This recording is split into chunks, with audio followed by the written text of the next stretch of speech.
Hello and welcome to this game review. So in this one, the opening went quite well. You developed the pieces, you castled, but later what went wrong was that you did not really think about your opponent's checks, and the checks can be very powerful. Of course, not all checks are deadly, but in a game, if we miss one check that is very strong, it's already game over, which means we have to be very, very careful on every single move that we play. Whatever move we want to play, before you do it, check if your opponent has any strong checks, captures, and attacks. And this is called a blunder check.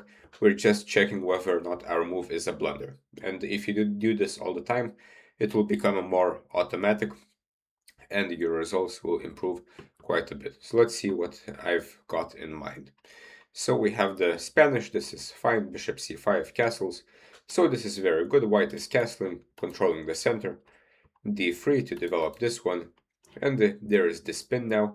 h6, bishop h4, this is a good idea. d6, knight c3. So now white has this kind of threat of playing knight d5. And why this is a threat is because then inevitably, once white captures with something on f6, black will be forced to take with the g-pawn, which is something he does not want, and we will see why. Black plays queen d7, which kind of gets out of the pin, but the problem with simply getting out of the pin is that now white can take, and this time black cannot take back with the queen. If black would take back with the queen, then this would not make sense. But now we have achieved this structure. And why is this so good? Well, firstly, f6 is quite a weak pawn because no one can defend it. By no one, I mean no pawns. Also, this is not the only weakness. Every time the structure changes, some kind of squares become weakened. For now, for example, h5 and f5 are very weak squares because there will never be any pawns that can defend these squares. So there are no pawns on the g file, the e7 and e6 pawns are gone, and this one cannot defend f5. Which is why white should try to now play on the king side, which is where the weaknesses are, and he can already use these two squares. For example, knight h4, the knight will go to f5, this queen can go to h5, this way we are developing the queen as well. The knight can go to d5 at any point to attack the weakness on f6. And white is doing extremely well. Even if we get an endgame, even if black's king is not getting checkmated, there are way too many weaknesses, and white is close to winning. Instead, knight d5, which creates the threat of kind of winning a piece because black could not take back. And black plays a6.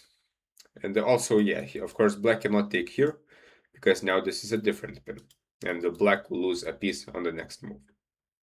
Instead, a6, and the white takes here, black takes back here, but now white did not manage to double the pawns on the f-file. So okay, rook e1, developing a rook, this is fine, queen e6, and now the bishop is actually attacked. Instead of moving it, you decided to play knight takes c7, getting a rook for a bishop, but the problem with taking rooks in the corner is that this knight can often get trapped. So even though now you have a lot of material up, this knight is actually quite trapped, and the only square is this, which black can take away. Next, they can develop the bishop and take this knight. So eventually, we will only have a rook for two pieces, which is not a very good deal. So be careful with such combinations where you take the knight with the rook on a8. But okay, this is fine because white got to get his knight out. Now queen e6.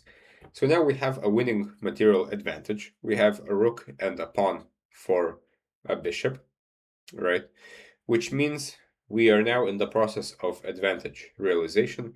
And to realize big material advantages, there are basically two things to keep in mind.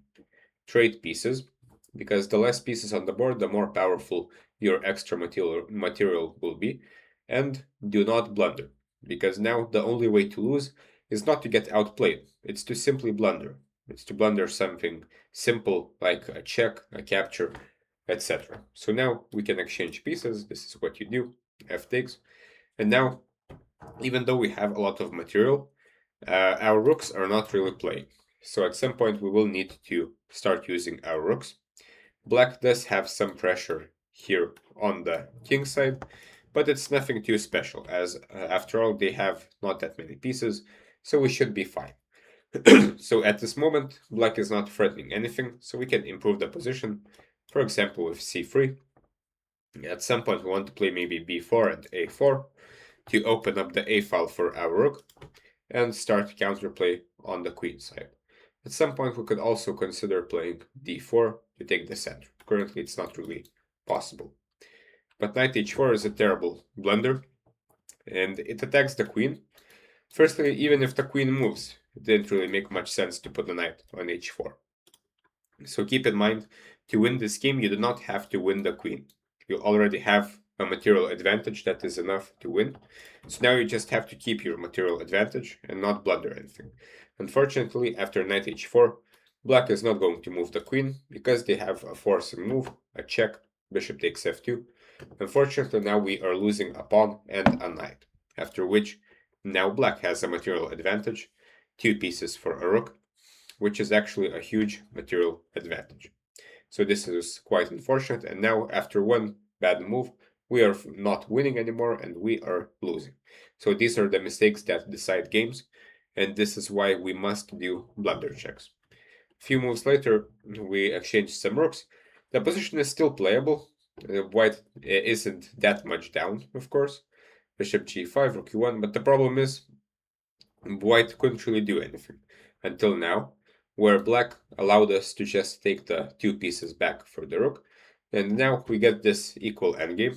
We have the same amount of pawns, it's a queen endgame.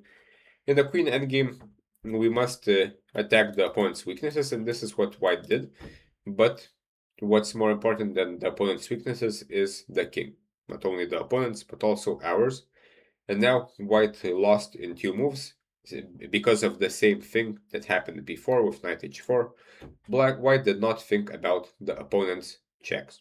So now queen g4, and the opponent has some ideas of playing queen d1. Currently it's not very dangerous because of queen g1, but in either case we don't really want the queen to go back. We could just create luft for the king. Now if we get checked, we can go here, and eventually our queen will go here. The game should eventually end in a draw by some perpetual check, but of course both sides can still win. Instead, white plays queen b6, and now after queen d1, white would have to go all the way back, otherwise it would be checkmate. And now black can take this pawn, and black is of course better, as he has just won a pawn. Instead h4 is played, and white goes and takes this pawn, but unfortunately white did not check his opponent's checks, and the opponent only has 1 good check here, and 1 good check is enough, and a back rank mate has happened. White's king does not have any place to go, so this is checkmate. So this was very careless by white. Again, we should create some space for the king.